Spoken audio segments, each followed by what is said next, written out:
sénateur russe. La loi fake news sera dirigée contre le pluralisme d'opinion. Maxime Perrotin, le média russe, accusé d'avoir propagé des rumeurs sur Macron durant la campagne présidentielle, sont dans le collimateur de la loi sur la manipulation de l'information.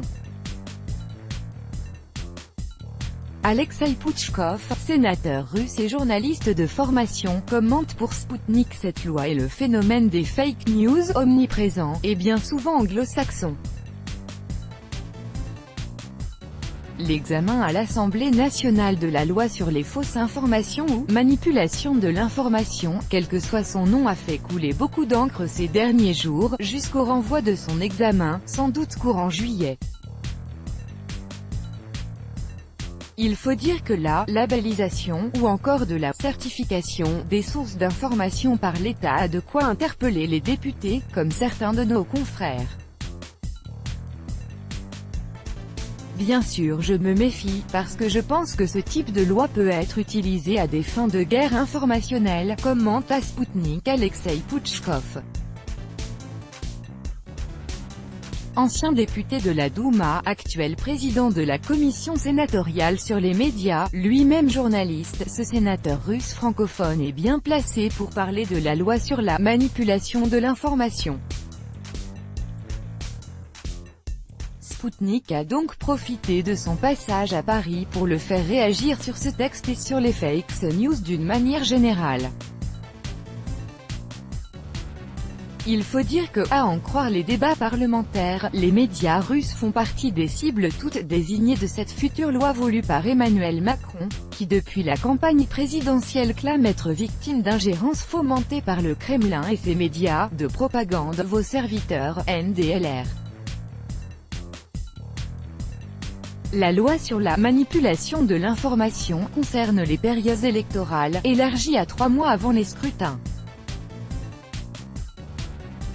Le temps des élections, une période que l'on présente, depuis celle manquée d'Hillary Clinton aux États-Unis, comme propice aux ingérences russes.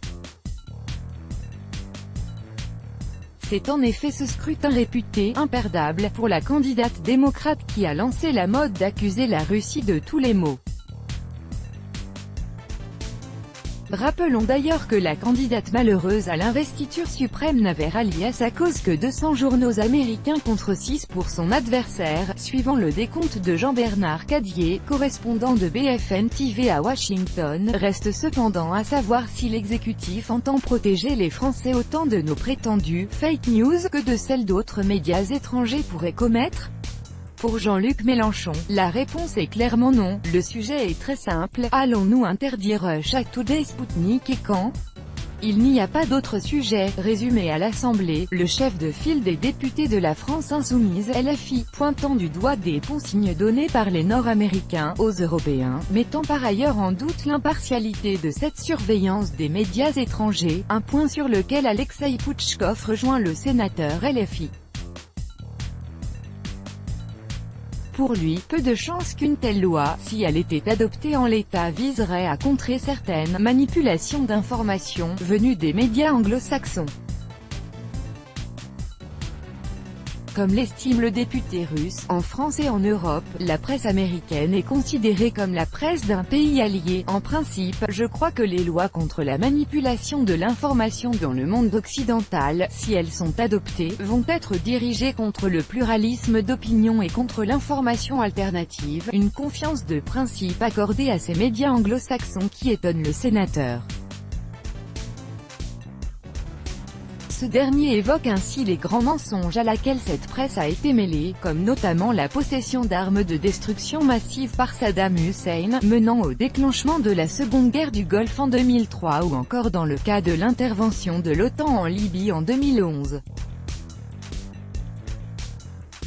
Une presse anglo-saxonne, extrêmement manipulatrice, mettait-il déjà en garde la veille de notre interview, lors d'une conférence organisée par l'association Alliance franco-russe au Centre russe pour la science et la culture. Car, au-delà de la manipulation d'informations de laquelle le gouvernement français dit vouloir préserver les Français en contexte électoral, les manipulations d'informations deviennent omniprésentes dès lors qu'on aborde les grands dossiers internationaux. Celles-ci peuvent notamment prendre la forme d'omission, lorsque les médias occidentaux ne relaient les crimes que d'un seul camp, passant sous silence ceux de l'autre. Le sénateur évoque ainsi le cas de l'Ukraine et le silence entourant la quarantaine d'opposants au mouvement Euromaïdan, tués au Odessa le 2 mai 2014, soulignant par ailleurs le mensonge d'un pouvoir démocratique en Ukraine, qui est en fait le résultat d'un coup d'État effectué en février 2014. Et ce d'autant plus que les Occidentaux avaient parrainé et avalisé l'accord de sortie de crise entre le gouvernement du président Viktor Yanukovych et ses opposants la veille de son renversement. Les événements en Ukraine ne sont pas couverts d'une manière correcte par les médias occidentaux.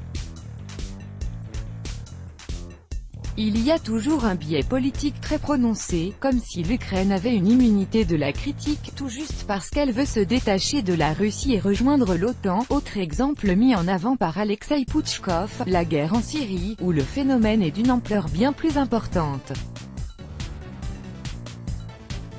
Le sénateur revient notamment sur la manière dont le caractère radical des groupes d'opposition, signalés de longue date par la Russie, avait été dénoncé par les médias occidentaux comme de la propagande de Moscou. Toutefois, Alexei Pouchkov note une évolution récente de ces médias sur ce point. Assad, quoi qu'on dise, n'est pas l'ennemi de l'Occident, l'État islamique est l'ennemi de l'Occident. C'est évident, ils ont coupé les têtes de journalistes américains. Faut-il encore des preuves? Allusion à James Foley et Steven Sotloff, deux journalistes américains kidnappés en Syrie puis exécutés par un djihadiste britannique de l'État islamique en septembre 2014.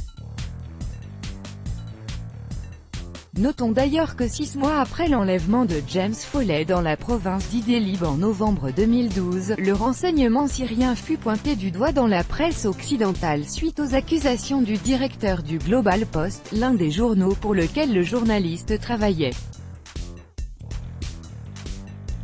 Mais selon Alexei Pouchkov, l'omission n'est pas le mode de manipulation de l'information, il regrette la manière dont sont surexploitées certaines sources douteuses, comme lors de l'affaire Skripal ou encore le cas de la prétendue attaque chimique de la Douma, à l'origine des frappes américaines, britanniques et françaises du 14 avril dernier. On n'a jamais trouvé un seul cadavre, lâche Alexei Pouchkov, qui rappelle que la seule chose qu'on a vue ce sont des gens s'aspergeant d'eau sur une vidéo, c'était un fake, accompli par les casques blancs et reproduit en masse dans la presse occidentale, pour en revenir au contexte de politique intérieure et ainsi au cadre de cette future loi fake news, taillée sur mesure pour contrer l'influence des agences de propagande. Rappelons que là encore les médias américains ne sont pas en reste.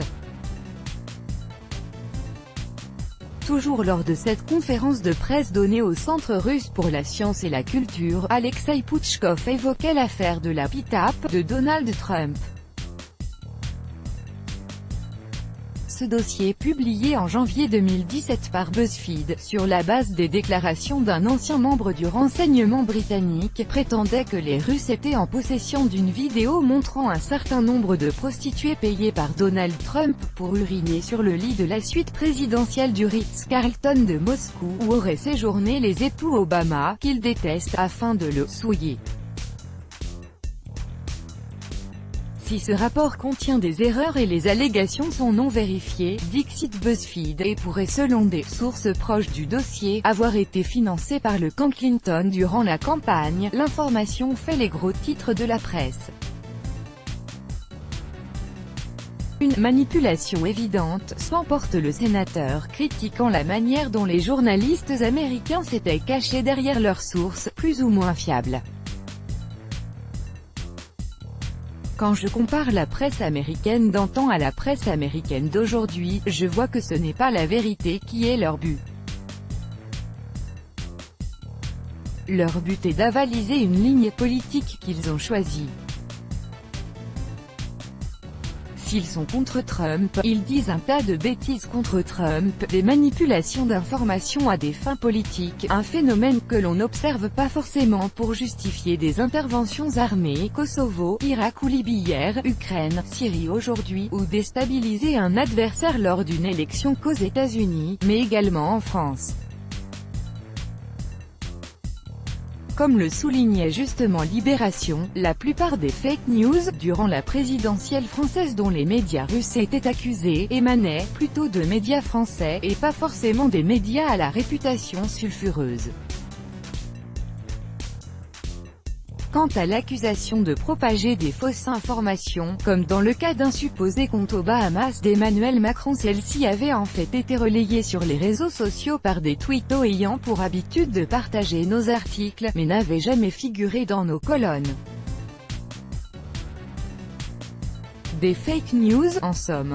Ce n'est finalement pas très grave, puisque c'est ça le danger de la manipulation et des fake news.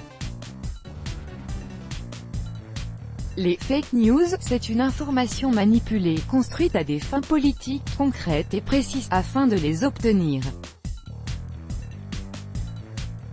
Quand ces buts politiques sont atteints, cela n'a plus d'importance que cette information soit démentie.